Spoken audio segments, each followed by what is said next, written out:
Good afternoon and welcome again to the special meeting of Midlothian Council. Do you have any apologies? Apologies from Councillor Beattie and Mr Bowen and Mr Hayes.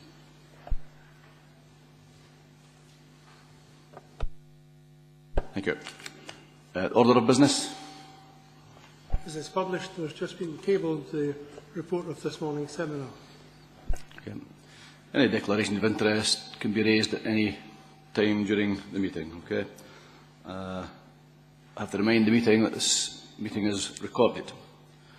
We now move to the Community Councils in Midlothian and a report from Mary Smith. Thank you, Provost. This is a report of the seminar of the Council meeting this morning and to identify any areas of concern. The purpose of the seminar was to look at the consultation outcomes as requested by Council members at a special meeting held last year. Annette Lang gave a short presentation this morning and we had a question and answer session. So what we're hoping to achieve just now is to move on from the seminar, to identify any issues arising and to make decisions whether we have the 4-week consultation period as recommended by our legal department or consider the federation view that the further consultation is not required. So it's really just to consider the comments made this morning. Thank you. Okay. Any comments, questions? Councillor Thompson. Provost, I think we had a good go over this this morning, and obviously there's a number of changes outlined to the scheme in pages 4 and 5 of the document. I think certainly this morning there was no indication of any direct opposition to any of these, and I think some general support for a number of them. And on that basis, I think we're more or less able to. I certainly would be proposing we accept the majority of these. A couple of points in particular that did come up this morning were around the amendment to the time for submission of nominations, which is section 9.2 of the amended scheme, with a proposal to amend this from 5 p.m. till 12 noon. There was no strong feel from the seminar this morning, although there was a comment that actually I think the Federation perhaps were of the view that 5 p.m. Was our preferred time, and I would be inclined to suggest that we actually just keep it at 5 p.m. If other members are inclined to agree with that. That's included in page 49 of the main document that we have, that change. But if we could keep that at 5 p.m, I think that would be in line with the wishes of the Federation, which I think is helpful. The other point that raised a significant level of debate this morning was on the potential for meetings to be held in private. I think there was a very clear feel that where, well, as a council, all of our meetings are expected to be in public, except where there's an exceptional circumstance about commercial confidentiality or dealings with the information about an individual. Everything else we do, every other bit of business we do, has to be in public, and exactly the same should apply to community councils, that there's a real sort of an expectation that all meetings should be in public. However, the scheme itself is silent on whether or not meetings of the community councils can be in private, but there is an appendix which includes a sort of revised, an outline template constitution guidance. This is page 56 and 57 of the papers, and I think within that's where the provision for potential to have sessions in private of a community council is contained. I'm relatively relaxed about keeping this in, because the wording itself is to enable a process to allow specific topics to be discussed in private. This would have to come back to the Council at another date for us to agree on a community council by community council basis whether or not they had made the case to amend their own constitutions to allow them to hold an item in private. It doesn't say that they would, but it would allow us to consider that an exceptionality. If we take that out now and wanted to put it in later, we would have to go through this whole process to revise the scheme again, with all the consultation and the discussion and the time that that takes. Whereas if we keep it in, individual community councils would need to submit a revised constitution, which we could then consider in isolation. And I think that's a more sensible way for us to tackle this. So really, Provost, on that, with those two changes, or one comment and a change, I would simply propose that we accept the recommendations, but also accepting that we do need to have this final 4-week consultation, because I think the legal advice is that we really do need to do that. So inclined to do that, and it allows us to get that final feedback on the final changes that have been made following the previous consultation. Councillor Baxter. Thank you, Provost. In the light of discussions this morning, looking at the paper distributed in respect of that, the points that were raised, I'm probably quite happy to accept the one about the voting. I don't think it's a major issue, whether it's a show of hands or whatever. The point that Councillor Thompson raised about the 5 p.m. or 12 p.m, I'm happy to go with him on that. The only issue I really have is the one about private meetings. I do feel very strongly about this, that all references to the possibility of private meetings being held at a community council should be removed. This really is a matter of openness and transparency, and despite what Councillor Thompson says about this not being within the body of the document, but within guidance which would come back to be ratified before any individual community council wished to hold meetings in private, I still feel it's a dangerous precedent, and I would like to see that removed. Councillor Milligan. Yeah, Provost. At this stage, we wouldn't be prepared to vote with the recommendations to approve the revised scheme to the community councils. And the paper that's been tabled just now and discussions earlier on, there was major concern from different sources on how community councils would meet in private and what basis would the discussions be under, who would advise community councils when they could meet in private. This council meets in private only when there are strict guidelines and to do so, and we have legal experts to guide us when doing that. So we'll have some serious concerns there, and we would like to see something in the paperwork that says how community councils could take a decision and who they would ask for advice, whether it would be the legal team here or no. But we do have serious concerns that community councils could do that. We've also got serious concerns that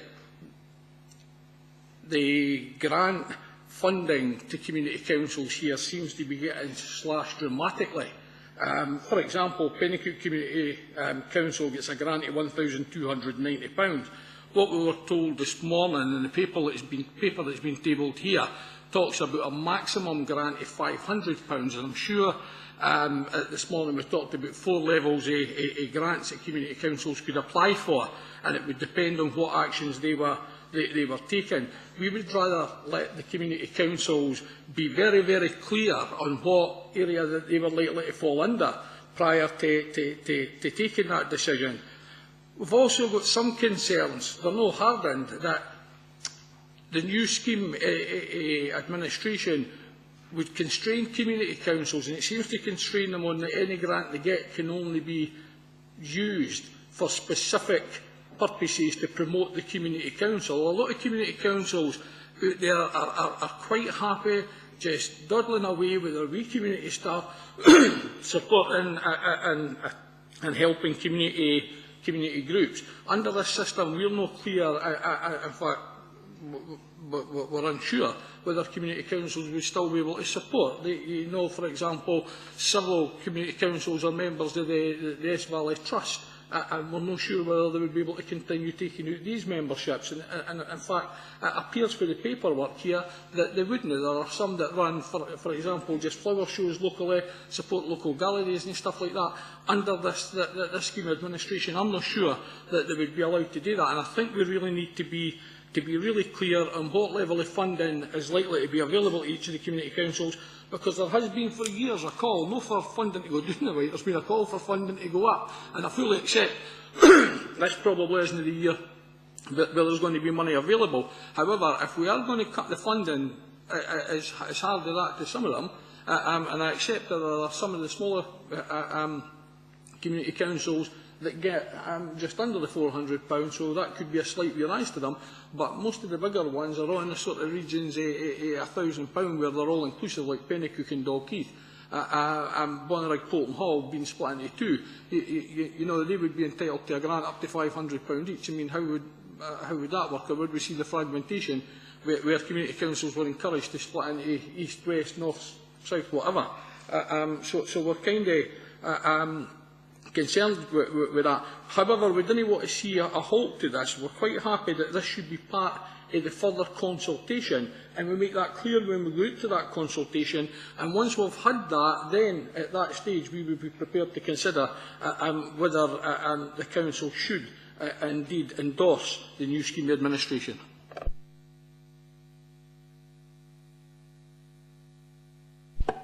Anybody? Councillor Thompson. Well, I think there's a question to be answered on the grants. In terms of the grants, the revised scheme only says that there will be grants. That's all that the revised scheme commits you to doing. So when we go out to consultation, the 4-week consultation, there would be no further information on grants available to go out to consultation at this time. The grants review that's taken place, the Community Council grants as part of the grants review that's taken place just now, which will come before Council, I would imagine, prior to the June Council. So it's separate from this document. In terms of the grants, what we've got at the moment is there's and it's just a proposal that's out for consultation with all the grants at the moment. So, but in relation to community councils, community councils currently can't apply for a lot of the grants. They're excluded from applying from the other streams of grants from the council. That would change. They would be able to apply for any of the other grant streams. So if they wanted to support something or undertake a project in their own right, they could apply to any of the 4 new grant streams. But they would also have a ring-fenced administration grant, so they would apply, and that's what that sort of 8,000, which is a nominal amount just now that the grants review group have looked at, that 8,000 would be ring-fenced for administrative grants for community councils. That works, and at the Federation meeting that Jess went to on Wednesday with Lawrence, they looked at having like a minimum of about £250 to a maximum of £500 for an administrative grant. So that's their basic core running cost. And if they wanted to do something else, there'd still be about 4,000 left, maybe slightly less than 4,000, for them to apply for additional funding. But that's all just proposals at the moment because it's not come to council. So by accepting that the revised scheme would go out for consultation, we wouldn't be giving them any more information on grants under that. But the grants review is out for consultation. Councillor Rimney. Provost, that explanation actually makes it worse, not better. If you look at some of the breakdown of what community councils receive at the moment, there's a heck of a lot could lose out, because I think what you said this morning, Annette, and I'm not wanting to put words in your mouth, but it was something like community councils will be able to apply for a grant up to £500. Now, that doesn't mean to say that's a given. It doesn't mean to say that if you open up the other pots of money and you have to apply into that, you're not a given either. So, from the point of view of community councils just going along its own way, thank you very much, that doesn't inspire me with confidence. I mean, the two that jump out at you is Pennycook and District getting £1,292.78 at the moment, and Dalkeith and District Community Council are getting £1,012. Now, that's two in particular that are higher. There's a lot of other ones that are higher over the 500 as well, i.e. Lonehead and Mayfield and East Houses. So, right away, these community councils would actually find out that they would reduce and not necessarily get up to the £500, because that's what's being said. Now, that actually gives me the collywobbles, I have to say. Now, there is another argument that others that are under there, that are maybe £300, could actually apply for and actually get an increase. Now, we're not doing it per head of population. We've not got a formula here. There's 16 community councils right across the piece, and we have got no formula whatsoever depending on the size of the population. Now, it must be one of the only things it doesn't have a formula where you've got size comes into place. So I certainly, like Councillor Milligan, would like a paper just explaining a little bit more away on what's what. And if we're agreeing that that comes back after the 4-week consultation to actually spell that out, then I'm comfortable with that, because I don't necessarily want to scupper anything at this stage. Just while I've got the microphone, Provost, if you would allow me, the bit about the private stroke public meetings, I mean, as far as I'm concerned, the public meetings should just be there, and that's it. However, I have to see two examples. Well, one example is it's public meetings all the time. The other example is that Pennycooken District Community Council have for many, many years had an executive committee. And what they've done in that executive committee, if there are any perceived problems that could be coming up, perceived I say, and could be in two different situations, is that was discussed along with the elected members, and maybe further information was found out, so that when you went to the community council, it was a public meeting, it was open, and these things could be done in that way, in that form. I don't know if there's any other community councils do operate an executive group, but to my mind, you know, in other words, to take it out of the normal meeting, there must be a better way of operating, and I just get a fear that it could be used. It could be used. I'm not saying it will be, but it could be used to put people off. Now, we're trying to encourage people, i.e. members of the public, to come and participate in community councils. Whether they want to ever go onto a committee or not is neither here nor there, but to actually come along and listen to information being disseminated. And it just seems to me that we should be looking for the best course of action, and that's why I think maybe introducing that into the draft scheme is not necessarily the best way of doing that. But again, if that's going to be brought back in 4 weeks' time, it gives officers an opportunity to certainly look for a better fix. I think that's all that's been said. There's a wee bit of trepidation here at the moment, and you may be right. It might be that a community council will just jolly along the way that it has, or it might be that it gets access to different funds.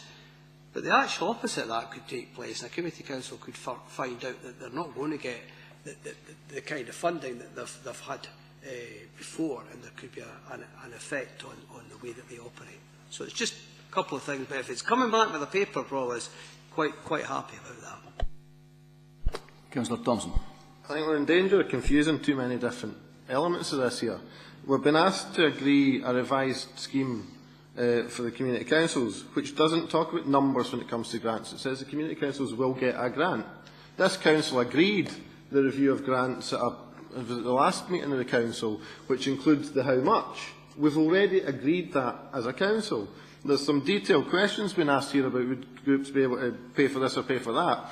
Perhaps if they'd been asked this morning at the seminar, there'd have been time for people to come back and actually get the answers to these rather than waiting and saving them up till now. I think and in the public point, that's not in the draft scheme either. That is separate to the draft scheme. That's a guidance on the constitutions, and I'll say it again, any community council who wanted at any time to even think about having a meeting in private would have to amend their constitution, which would require them to present it to the council for approval. Not for noting, but for approval. So there's a number of elements in here. We're really in danger of getting mixed up and confused. The scheme itself is actually pretty straightforward and simple in reality. And we're trying to add in too many other bits to this and confusing it. I think we really need to go back out to the final consultation. Yeah, let's have a report after that if that's what we need to have. But let's be clear about what we're actually talking about. Annette, you want to come in there? To pick up the grants point of view, is that we did a very quick and quite a crude consultation with community councils to ask them how they had spent their grants and what they had done with their grants. Not all community councils apply for grants at the moment, so some don't bother because they have enough reserves, so they don't do that. The ones that do, when you look at their core running costs, it used to be if you were doing a newsletter, which a lot of the community councils used to do, out to every household, if you had a bigger population like Pennycook or Dalkeith, it costs more to deliver it and get it printed and stuff. A lot of them hand-delivered. But now they're doing a lot of that by email. Now, it's not that all community councils use email, but the larger ones seem to use email. So when we got the feedback, the informal feedback from community councils, their running costs had dramatically reduced. We now pay for their insurance through community planning, so it's about 1,000 something community planning play for all their insurance, so they no longer have insurance as a running cost either. But I think I can do a paper on the grants and put all that into context for you for the next meeting, but that would be separate from the revised scheme, because Owen's right, all the scheme's committing you to do is to having a grant, some form of grant, but it doesn't commit you to a formula. The revised scheme doesn't commit you to a formula. That's the difference. Just to add to that, the Federation of Community Councils, myself, met with Jess McBeath as part of the grants review, and it is separate to this because I'm not involved in the grants review. And the Federation of Community Councils, with no dispute, put forward a whole set of proposals to the co-production group that's looking at grants. So try to keep that away. And they were all quite comfortable, including the larger community councils, with the idea of a base grant and then an additional grant. But what they wanted to do was to be, to be involved in further discussions with the council, and didn't want it to get in the road of an updated scheme. And that's the kind of important thing from them as well. But I mean, because we do need the current scheme favours a couple of councils and doesn't favour others, because, for example, I can think of at least 3 community councils who do not have a council building that they could use for free meetings and have to use alternatives, whereas the ones who get quite large grants have quite a choice, and it's just luck of geography. So it really is separate, but they've engaged with that really well as well. So we've kind of, we've got a fair amount of common ground with them, but very much separate to this. It's just the principle of you will get a grant is in this, to make it straightforward. Councillor Milligan. Yeah, Provost, as I say, we're not against amending the scheme, but rather than agreeing to that today, we're asking that we go out and do the consultation and then bring back a further report on that. If it wasn't intended that the grant amount be brought in, it wasn't us that brought it in, it was the presentation today. And indeed, in your summary that we've put out today, it's saying the special meeting should consider the comments made at the seminar in conjunction with the report that's here today, and then goes on to say the amendments to the revised scheme be approved following consideration. And in the paper it's clearly saying a grants review had been carried out, and it was thought that a maximum should be £500 per annum. I'm going to say, if I think at this moment in time, if we agree to that, I think we're agreeing to that being a maximum of £500. That's what it's asking us today to hear. And if it's no, it's really not sort of confusing the matter. It's certainly what we've got in front of us here is a paper today. It's maybe not intended to be that way, but certainly that's what seems to have been tabled. And in reality is perhaps if we didn't want to mix the two of them up, then we should maybe left that subject alone today on that. All we're looking for is to make sure that there's clarity and certainty and that folk actually know what we're going forward with, so that once it's happened, which happens regularly on, where you take a view where you've asked folk and then folk come back and say, we didn't quite understand this or you weren't really clear. All we're saying is go out, tell the community councils quite clearly where we intend to go with this, and if they're quite happy with that, I can't see anybody around this table being unhappy with it. So we're just asking for that small extra bit of consultation prior to us taking that final decision. I think the proposal was to do that, so that's not an issue. So, yeah. So we're happy to accept that Annette would make a paper up on the funding for to come back. I think what we're saying is that we'll do the 4-week consultation and we'll get a report back, but the funding and the grants is an entirely separate issue, although it may be that we get a report on that as well. But it is a very separate issue. Okay. The Councillor Thompson had suggested that we amend the 12 o'clock deadline back to 5 o'clock, but to accept the scheme as it was. Councillor, do you want to say something, Councillor Baxter? Yes, just for clarification, my understanding, going back to what Councillor Thompson was saying, was that, and this is with reference to the private meetings again, is that this is contained within Appendix A rather than the body of the document. But I understand that Appendix A will be going out to consultation, because I'm very unhappy about how it stands at the moment, because it says that it provides a draft constitution, and within that constitution, and you'll find that it says on page 57 of the papers, under item 11, it says this should specify at least, and then gives a list of options, the last one being the process to allow specific topics to be discussed in private. That gives a clear impression that it is expected of each community council to have a process in place to take meetings in private. I'm very unhappy about that. So you want to remove the private meetings part. Does that get a seconder?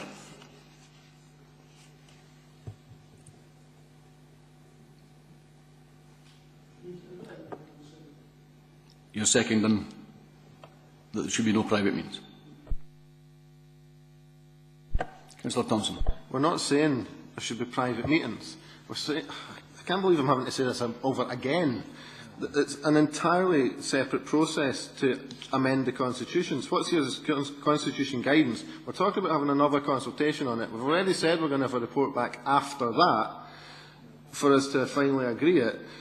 This is if a community council, I mean, we find, Russell's just outlined a process where a community council is already doing it, where currently all community council meetings have to be in public, yet we've got a community council who has private meetings.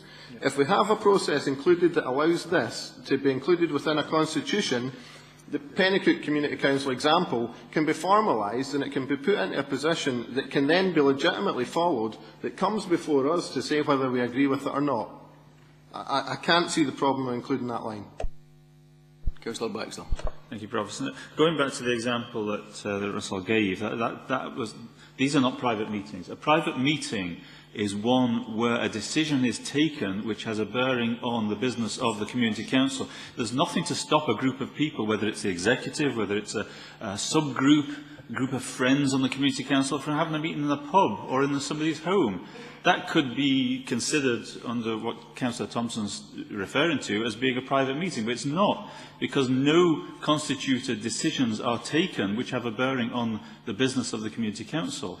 What we're saying here is that as things stand, it is not only suggested, but it's expected of community councils in drawing up a constitution to have a clause in it which states the process for having private meetings, and I don't agree with that.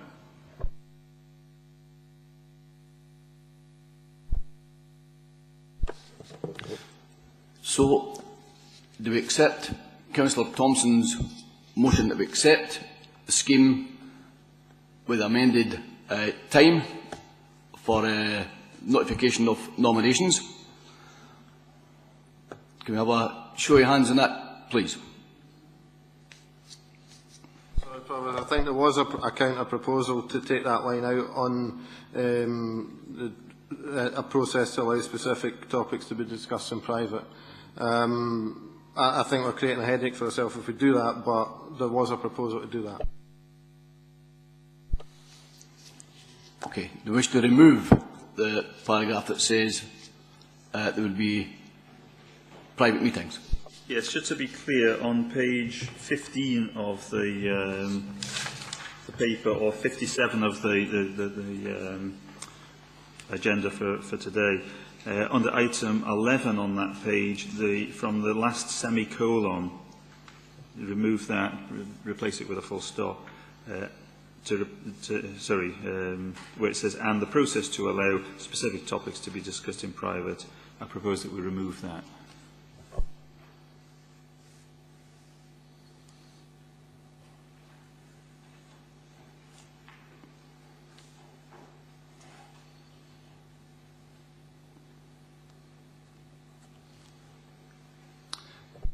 Okay.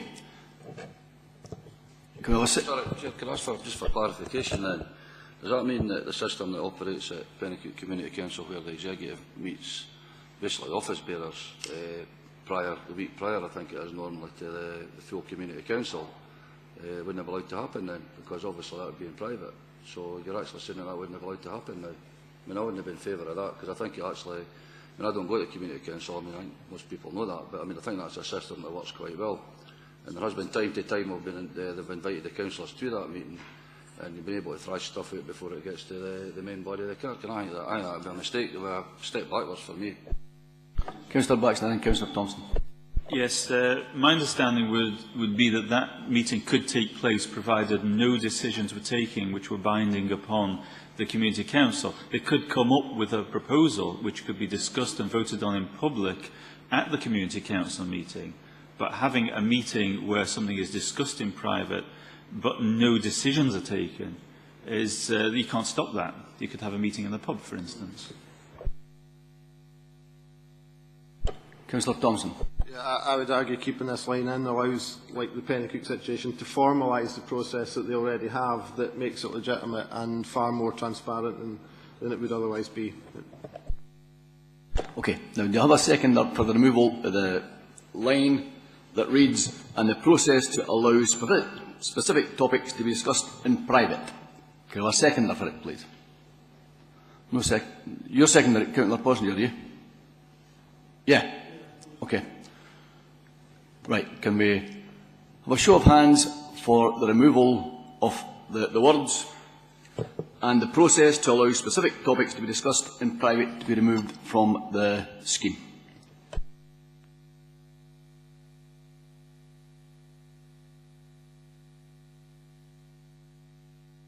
Thank you. Those for the retention of that part.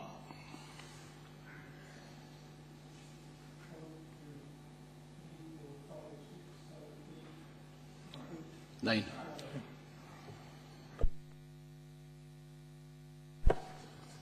Okay, Councillor Thompson suggested that we move the 12 o'clock deadline to 5 o'clock. Is that acceptable? Thank you.